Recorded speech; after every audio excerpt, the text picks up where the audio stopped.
trying to figure out what you doing, where you going, who you with, and why you with them. But that's what the world wisdom would tell us.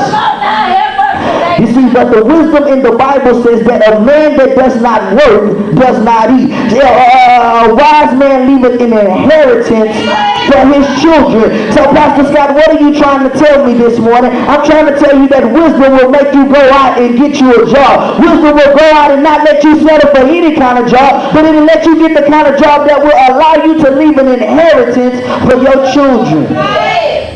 You see, 1 Corinthians 3:19, it says, for the wisdom of this world. Look at this. Are y'all looking at this morning? It says, I'm reading from 3:19. For the wisdom of what this world is what? It's foolishness.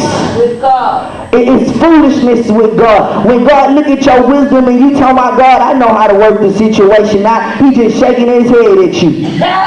When you saying, God, I don't need to come to church, I got the master plan all right here, he just look at you and shake his head. Yeah. Many of us, that's how we are living in our lives, because we are living according to the world wisdom.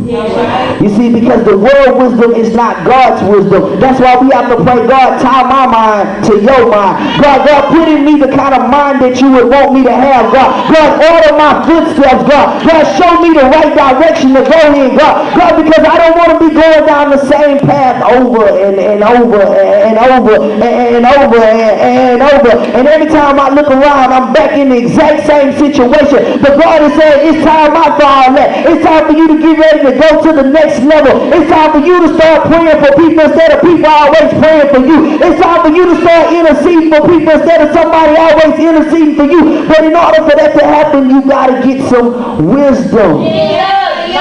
You got to get some wisdom. Go with me to James. Go with me to James. My God. Look at James.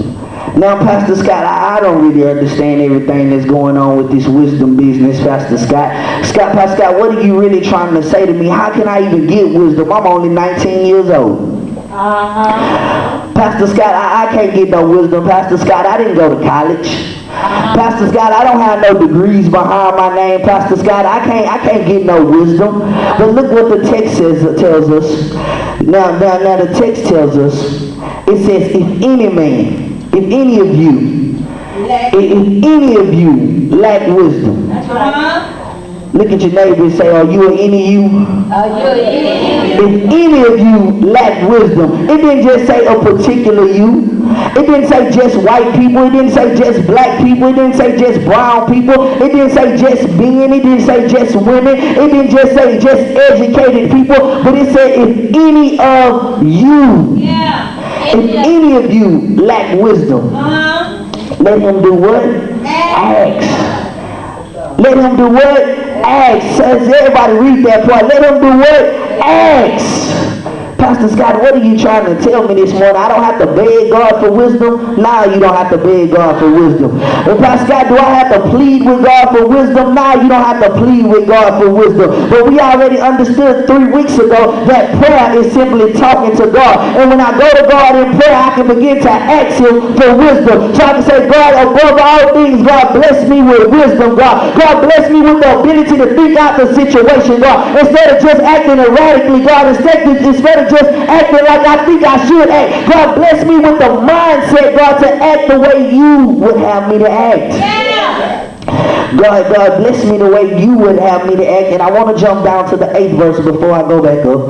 Watch this. Look what the 8th verse says. So somebody read that with me. It says, a double what? Minded is unstable.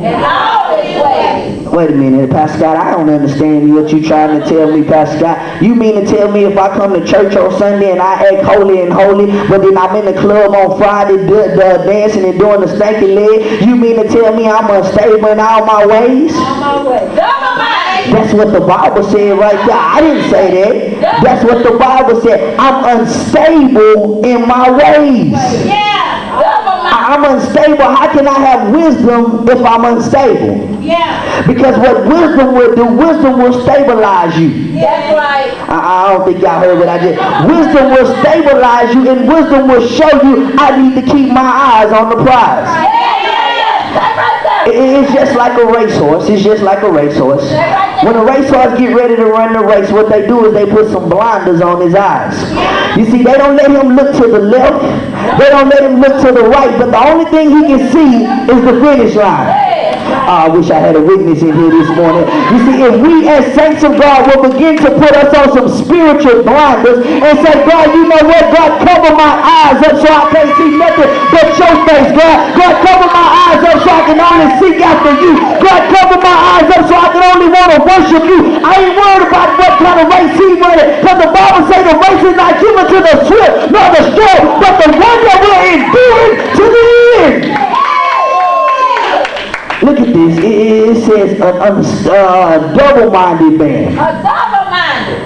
A double-minded man. That means sometimes I feel like a nut and sometimes I don't. A double-minded man. That's right. Is unstable in all his ways. Yeah. Wait a minute, Pastor Scott. You need to break that down some more for me, Pastor Scott. In some of his ways? All his ways. In just a few of his ways? All his ways. Just the way that he feel on Monday and the way he feel on Tuesday, it says a double-minded man is unstable in all his ways. All his ways. That's why sometimes you can't understand why you want to listen to Al Green. Then sometimes you want to listen to John P. Key. Because some of us, we are double-minded. And I'm not saying nothing is wrong with listening to a little Al Green from time to time. But we have to understand that we're not going to allow a lot of love and happiness to get down on the inside of us. And when it get down on the inside of us, we itching and scratching, trying to figure out who we can pick up and call in the middle of the night. We trying to figure out where we can go. But it ain't nothing wrong with a little Al Green. But don't let Al Green become you. Look at it. It says he's double-minded. A double-minded man is unstable in all his ways. Now I'm going back up, Pastor Scott. Pastor Scott, I like to listen to 50 Cent from time to time. Pastor Scott, I like to listen to a little Jay-Z from time to time. Pastor Scott, so what are you trying to tell me? I'm not saved?